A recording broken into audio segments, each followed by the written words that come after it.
देखिए, कभी-कभी हम अपना केस स्वयं खराब कर लेते हैं। आपको एक केस के ज़रिए यहाँ पर समझाने की कोशिश करूँगी कि अगर आप ये गलती आप भी कर रहे हैं, तो बहुत सँभल कर आपको रहना है। ऐसा ना हो जाए कि आप अपना गुस्सा अपने पार्टनर के साथ कर रहे हैं और इसका अंजाम आपके घरवालों को भुगतना पड़े।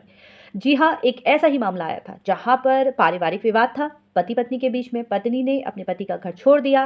पति ने उसे बहुत बार मनाने की कोशिश की और अपने माता-पिता, अपने भाई से भी बोला कि मेरी पत्नी को आप मनाइए, बात कीजिए, क्योंकि उनको कहीं न कहीं ये नहीं लगता था कि मेरी पत्नी कभी न्यायालय तक जाएगी, कोई पुलिस स्टेशन तक मेरी कोई कंप्लेन होगी। उन्हें तो लगा कि भई नॉर्मल सी बात है, कुछ दिनों नाराज़ रहेंगी और घर वापसी कर लेंगी।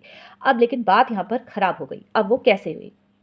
पति-पत्नी के बीच में वाद-विवाद था। वाद-विवाद धीरे-धीरे बढ़ता जा रहा था। एक दिन अचानक घर के जो ससुर थे, यानी कि पति के जो पिता थे, उन्होंने अपनी बहू को फ़ोन किया और फ़ोन करके पहले उन्हें समझाने की कोशिश की। वो नहीं समझ रही थी और उनको ये बोल रही थी कि भई मैं अब आपके घर में कभी नहीं आऊँगी। जब जो ससुर है, उन्होंने अपनी बहू को समझाने की कोशिश की और जो बहू है, वो समझने को तैयार नहीं थी, तो ससुर को कहीं न कहीं गुस्सा आ गया और उन्होंने 2-4 उनको अपशब्द भाषा का प्रयोग किया, गाली-गलौज उनके द्वारा कर दी गई। अब गाली-गलौज की, दोनों ने फ़ोन कट किया और दूसरे दिन उनके खिलाफ एफआईआर दर्ज हो गई कि आपने महिला की गरिमा को ठेस पहुँचाया, आपने अपनी बहू को अपमानित किया, आप अपनी बहू के साथ छेड़खानी करने का भी प्रयास करते थे। इस तरह से उनके ऊपर बहुत सारे आरोप लगा दिए गए, क्योंकि एविडेंस खुद ससुर के द्वारा दिया गया। उन्होंने बिना सोचे-समझे अपनी बहू को फ़ोन किया, समझाने की कोशिश की, लेकिन वो मैडम नहीं समझी।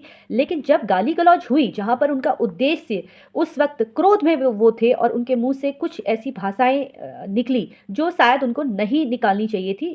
उस अपशब्द भाषा का प्रयोग जो उन्होंने किया, वो नहीं करना चाहिए था, क्योंकि महिला के साथ हो, चाहे पुरुष के साथ हो, किसी के साथ भी अपशब्द भाषा का प्रयोग नहीं करना चाहिए। लेकिन जो उनके द्वारा वो भाषा का प्रयोग किया गया, वही रिकॉर्डिंग लेकर मैडम थाने पहुंच गई और परिवार के सबसे बड़े सदस्य के ऊपर उन्होंने इतना गंभीर आरोप लगा दिया। तो इसलिए जब भी पारिवारिक विवाद होता है, तो आप फ़ोन में ऐसा कुछ ना बोलिए कि सामने वाला व्यक्ति आपकी रिकॉर्डिंग कर रहा हो। ध्यान रखिए, क्योंकि कहीं न कहीं सबूत हम ही सामने वाले को देते हैं और यही आपके खिलाफ प्रयोग होता है। इसलिए कानूनी जानकारी प्राप्त करने के लिए इसी तरीके से मुझसे जुड़ते रहिए। अगर किसी भी प्रकार की कोई कानूनी जानकारी आपको चाहिए, तो आप मेरे कमेंट बॉक्स पर कमेंट कर सकते हैं।